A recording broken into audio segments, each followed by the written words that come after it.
Promesse biblique du jour. George Muller a dit un jour « La foi disparaît de notre cœur quand l'anxiété y rentre, mais l'éclosion d'une foi véritable dans notre cœur fait disparaître l'anxiété. » Aujourd'hui, retrouvons quelques petites histoires pour nous faire réfléchir. Et la première, elle a pour titre « Son père était à la barre ». Le commandant d'un cargo avait obtenu l'autorisation d'emmener son fils avec lui pour le familiariser avec la mer. Mais après quelques jours de beau temps, une grande tempête s'éleva et se prolongea plusieurs jours. Le navire était durement secoué et le bruit des vagues abasourdit. Le père avait recommandé à son enfant de ne pas bouger et de rester tranquille. Un matelot était chargé de veiller sur lui et de lui apporter sa nourriture. La tempête terminée, quand le père put descendre dans la cabine pour voir son enfant, il le trouva très calme. Ne paraissant nullement avoir été effrayé, « Tu n'as pas eu peur, mon enfant ?»« Oh non !» répondit l'enfant. « Comment aurais-je pu avoir peur quand je savais que tu étais à la barre? On m'a toujours dit que tu étais un bon marin. Ne faudrait-il pas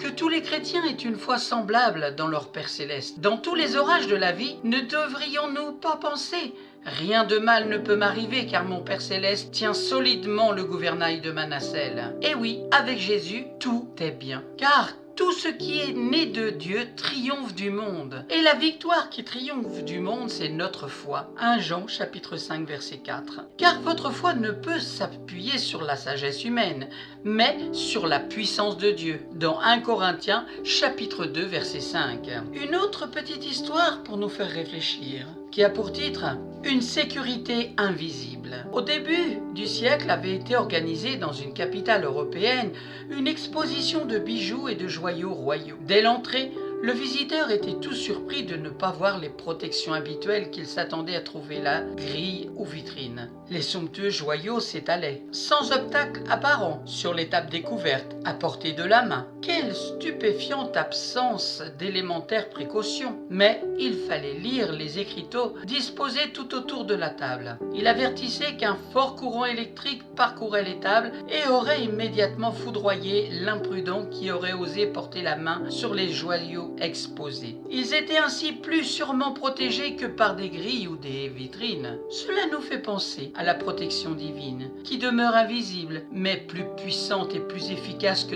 toutes les protections que le monde peut nous offrir. Lisons dans le psaume 20, versets 8 et 9. « Ceux-ci s'appuient sur leurs chars, ceux-là sur leurs chevaux. Nous invoquons le nom de l'Éternel notre Dieu. Eux, ils plient et ils tombent. Nous tenons ferme et restons debout. » Voilà deux petites anecdotes pour nous faire réfléchir, qui avaient pour titre « Une sécurité invisible » et son père était à la barre. Et le verset clé du jour, c'est dans 1 Jean chapitre 5 verset 4. « Car tout ce qui est né de Dieu triomphe du monde, et la victoire qui triomphe du monde, c'est notre foi. » Amen. Merci pour avoir pris du temps pour écouter Promesse biblique du jour. Poursuivez la méditation de la parole de Dieu. C'est important pour nourrir votre âme. Je vous souhaite bon courage et je vous donne rendez-vous à très bientôt.